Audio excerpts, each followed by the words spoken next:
Hola amigos, and bienvenidos to Juan's World. I'm Juan, this is my bedroom, and this is my show. Today's very cool topic is Latina beauty. Shming! Latina beauty! We're gonna have a countdown. Here we go. The number 5 Latina beauty is Selma Hayek. She's wild, wild West Babylicious. Selma's got that I'm an India, come and conquer my fertile lands look. Dark features, but she sure lights up my life. Okay, moving on. Number 4 Latina beauty is Cameron Diaz. What, you say she's not Latina? This angel's last name is Diaz, and that's all I need to have her on my list. Number 3 top Latina beauty in Juan's World is Lourdes Lopez, my producer. Lourdes is a slender, fair-skinned, green-eyed Euro-Latino. Her eyes say no. And her mouth says no, so get on with the list. Okay, Lourdes, I kind of like it when she bosses me around. Okay, the number 2 top best-looking chica in El Mundo Latino is Penelope Cruz. Hey, you know, if she marries Tom Cruise, her name would be like Penelope Cruz Cruz. Here we go! And the number 1 Latina beauty, oh my gosh, it's a tie, shock ending.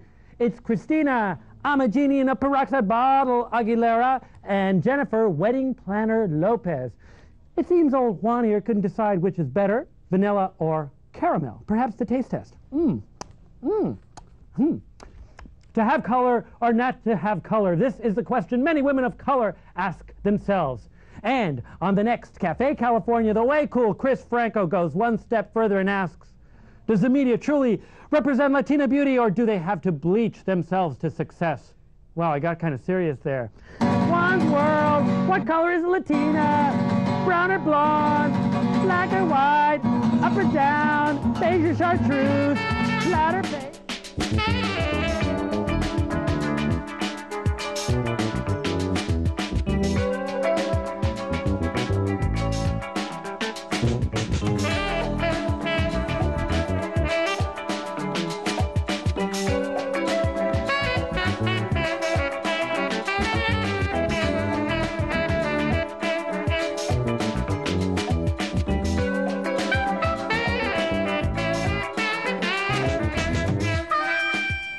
Welcome to Café California, the show for Latinos in the know. I'm your host, Chris Franco, y soy muy franco.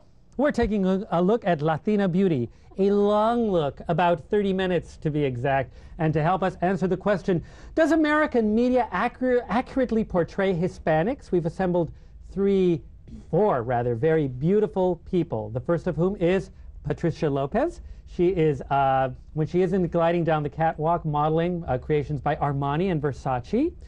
She's sitting down hosting LA TV Live on Channel 57, right? Yes. Okay, darling. And we're going to flash the website later for the show. Okay. She also does entertainment segments for CBS News. With her 6'1" frame, you can find her at her website at imanamazon.com. Ha ha! First little joke.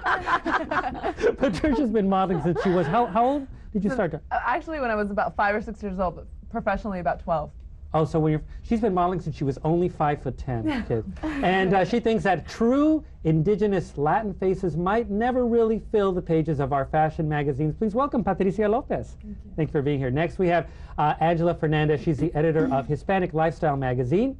And Ms. Fernandez grew up in Fontana, California, and you graduated from where? UC Irvine. UC Irvine, and you're majoring in English literature. Right. She sent me some beautiful emails. I want to publish them, hardbound. Angela feels that Latinas adopting lighter Anglo beauty styles is just the natural result of white and brown cultures interfacing. Please welcome Angela Fernandez. Thanks for being here. We've got my friend Giselle Loren. She is a dear friend and a talented actress and writer. And what are some of your projects right now, darling? I've got 2 films in development. I'm rewriting a $15 million picture, and I'm researching another one on a docudrama, actually. She's gorgeous, she's smart, and her boyfriend is right here. Okay, Giselle prescribes to the Dios hizo el arco iris, which means God made the rainbow. That's right. Which means that there should be everything, right? Color is good. Yes, and that for all women to want to look the same perpetuates women's I have to be perfect syndrome. I'm perfectly happy to welcome Giselle Loren. Nice to see you, Chris. Finally, we have Nicole Fields Chavez. She hosts the new cable show called The Sonic Lounge. What station is that on, darling? It is on the. I'm calling everyone darling. I'm Joshua Gabor today. Oh, darling. Oh, darling. It's on your local cable station, so whatever that one is. She is a former junior miss. This could be it.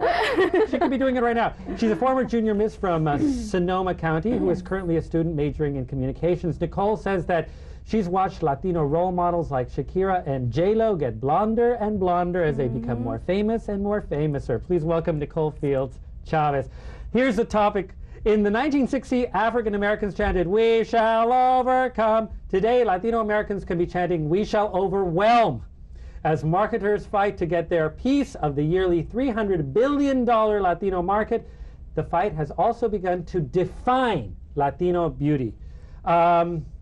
Let's get right into it, ladies. Do you think we're ever going to see an India, a real India, on the cover of Vogue and splashed all over the place? She's 5 foot tall and she's full-figured and he has morenita. Do you think we're ever going to see that? You know, eventually I think we will. I think because the Latin culture is just taking off right now, especially in pop culture, I think it's definitely going to take time because everything takes time in this country. I don't think the prototype, excuse me, I don't think the prototype for the India is 5 foot, full-bodied, you know, full-figured, heavy woman. I think that's a horrible cliche, Chris. Well, no. Oh, hey, wait a minute. I mean, I would say, I mean, if you look at what Latinas look like and indigenous, so it's the indigenous people are for the most part shorter. Patricia, you are obviously 2 women. Hiding is 1. No. 2. Am I digging myself? Am I digging myself into this? Do you think I'm totally wrong? You know what? I think it's naive to say that you're never going to see that. Right? You can't say never. That's a word I just eliminated from my ads, but you know what? It's exactly. I mean, if you look at something like Benetton, you get some people on there. You're going, okay, what's going on? What were you guys thinking? But I mean, but it's going to be a while. I mean, I agree with Nicole. It's going to be a while before you see that. I mean, right now, if you're Latina, you're going to you're going to be called the Latina. If you're a Latina in a movie, you're going to play a Latina in the movie. You're not going to play this role. You're going to play this Latina role. Right. So right now they want the watered down look. And you were laughing at me when I said this earlier that they I was laughing with you, darling. You're not laughing at you. Okay. Laughing with you. They stick us in a blender, they puree us, and then they feed it to us, and they go, okay, this is what we want right now. Okay, but we're 4 examples of 4 different looks. We're all Latina. We all, you know, I come from Puerto Rico. Some come from Where's Mexico. everybody from?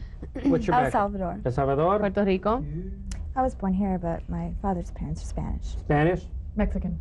Okay, so we got a little bit of everything. So we got a mix, and I think it's naive to say that we're not going to get, you know, a Latina look on covers. I think they're everywhere. What I'm talking about is maybe you're not going to get anybody heavy who's going to be a model on the cover of Vogue. That is just, I think, as I stated earlier, you know, society has a certain idea, an ideal of what the woman is supposed to look like. But I think that the concept of beauty has changed throughout many cultures throughout the history of humanity, completely. And it's entirely likely that it could change. Do you see things changing in the magazine where they're going more, what could be called more truthful in the look of Latinos? Well, I can speak for my magazine, Hispanic Lifestyle. Please do. And I will. And I will. Don't speak for mechanics today. In particular, we did one fashion layout with a local dress designer, and we had 2 models. One was Argelia Atilano and Naive Reynoso, and we had them modeling the dresses. And it seems to me like they're real women, real role models for How impactful Latinas. is someone like J-Lo, isn't that great? Where now she is, acceptable that she's got a firm, full, lovely figure. Is that, I mean, I think women are proud to see this beautiful shaped Latina woman, but she's reached outside of the Latin market. She's also a size 4. Who are we kidding? Right, and I mean, come on, you know. She's still I small actually for did big. some research. She's still small and big, exactly. She's small and she's got a rear end. I mean, so what? Some women have breasts and not such a big rear end. I don't see what the big deal about that is. What was your research, please, Angela? Oh, I was just looking things up the other day, and the average size of a North American woman is 14, and the average size of the models that are on the covers and on television is an 8. Oh, okay. Oh, so I would say smaller than that, too. an 8. Yeah. right.